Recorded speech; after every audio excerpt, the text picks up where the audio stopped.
নুৰিছা কিচেনলৈ স্বাগতম। আশা কৰোঁ সকলোৱে ভালে আছে। আজি মোৰ ৰেচিপিটো হ'ল চাওমিন বাৰ্গাৰ। আৰু চাওমিন বাৰ্গাৰটো মই কেনেদৰে বনাইছোঁ আজি আপোনালোকক দেখাই দিম। একেবাৰে ইজিকৈ আৰু একেবাৰে কম টাইমত একেবাৰে জটপট বনাই দিলোঁ। আৰু আপোনালোকে চাব মই কেনেদৰে বনাইছোঁ চাওমিন বাৰ্গাৰটো। আৰু ভিডিঅ'টো চোৱাৰ আৰম্ভণিতে এটা লাইকো দিব আৰু কেনেকুৱা হয় এটা কমেণ্টো কৰিব। তাৰপিছত কিমানখিনি লোভনীয় হৈছে দেখাই যায়। চাওমিন বাৰ্গাৰ বনাবৰ কাৰণে মই ইয়াতে 1 পেকেটৰ আধাখিনি চাওমিন মই সিজাই ল'লোঁ ভালদৰে। চব দেখাই পাইছে সিজাই ভালদৰে এনেদৰে এইটোত চাকনিটোত থৈ দিছোঁ। পানীখিনি তলফালে পৰি গ'ল আৰু ধুনীয়াকৈ ঠাণ্ডা হৈছে। আৰু এইফালে ল'লোঁ 4টা বাৰ্গাৰ বন ল'লোঁ। বনকেইটা ধুনীয়া ধুনীয়া ফ্ৰেছ বন আজিৰে বনোৱা একদম এতিয়ালৈকে অলপ অলপ গৰমেই আছে। আৰু এইফালে লৈছোঁ 4টা কণী। চাওমিনখিনি ভাজি ল'ম। এতিয়া মই গেছতে এটা কেৰাহী বহাইছোঁ আৰু কেৰাহীত দি আছোঁ অলপ সৰিয়হৰ তেল। আৰু তেলখিনি কেৰাহীৰ চাৰিওফালে লগাই দিম। তেল গৰম হৈ গ'ল। তেলত দি আছোঁ কেঁচা জলকীয়া কেইটামান কাটি আৰু এটা পিঁয়াজ। পিঁয়াজ আৰু জলকীয়াখিনি অলপ ভাজি ল'ম। পিঁয়াজখিনি অলপ ভাজি ল'লোঁ আৰু এতিয়া দি আছোঁ ইয়াতে জিৰা গুড়ি আধা চামুচ জলকীয়া গুড়ি আৰু আধা চামুচতকৈ কম অলপ হালধি গুড়ি। এইখিনি অলপ তেলত মিক্স কৰি দিলোঁ আৰু এতিয়া দি আছোঁ চাওমিনখিনি। গুটিখিনি দি দিলোঁ আৰু ভালদৰে মছলাৰ লগত মিক্স কৰি দিম।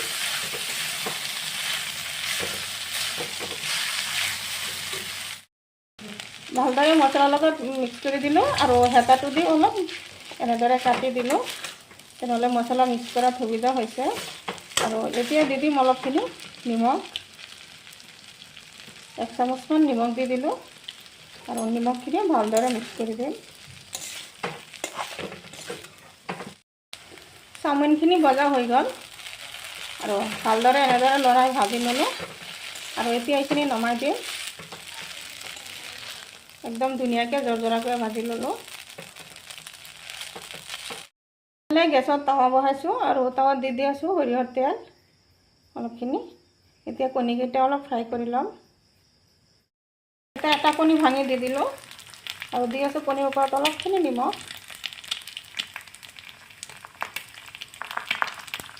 কণীটো ওলোটাই দিম আৰু ঠিকেই একেই প্ৰচেছমতে 4টা কণী ভাজি ল'ম। গুটিকেইটা কণী ফ্ৰাই কৰি নমাই দিলোঁ আৰু এইফালে গেছৰ এই টাৱাটোতেই মই এইটোতেই বাৰ্গাৰ বনকেইটা অলপ গৰম কৰি ল'ম। আৰু মই তেল দি গৰম কৰি আছোঁ। আপোনালোকে পাৰিলে ঘি বাটাৰ এইবিলাক দিও গৰম কৰিব পাৰে। আজি ঘৰত ঘি নাই কাৰণে মই তেল দি গৰম কৰি দি আছোঁ। ফটাফট গৰম কৰি দিম যাতে তলফালে পুৰি নাযায়। ওলট পালট কৰি দি আছোঁ। এনেদৰে 4টা বন গৰম কৰি ল'ম। গুটিকেইটা বাৰ্গাৰ বন গৰম কৰি ল'লোঁ। দি আছোঁ এতিয়া টমেটো চচ লগাই দি আছোঁ।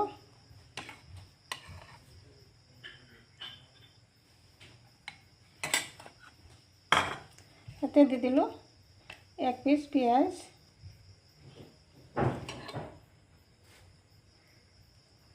আৰু এতিয়া দি আছোঁ ইয়াতে চাওমিন। যিটো বস্তু নেকি ল'ৰা ছোৱালীৰ ফেভৰেট এইটো বস্তু দি আজি বনাই আছোঁ।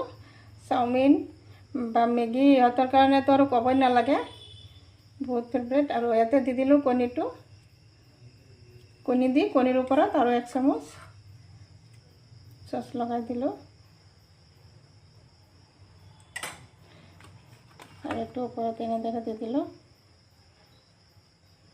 হৈ গ'ল এইটো চাওমিন বাৰ্গাৰ। দেখাই পাইছে কিমান ধুনীয়া দেখা যায়।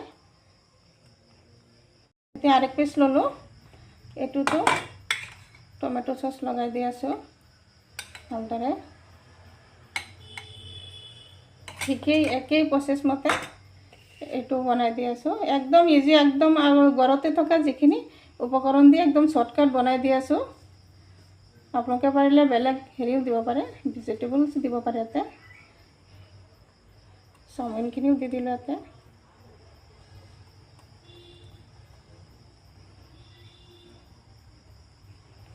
দি দিলোঁ কণীটো, কণীৰ ওপৰত আৰু 1 চামুচ চচ,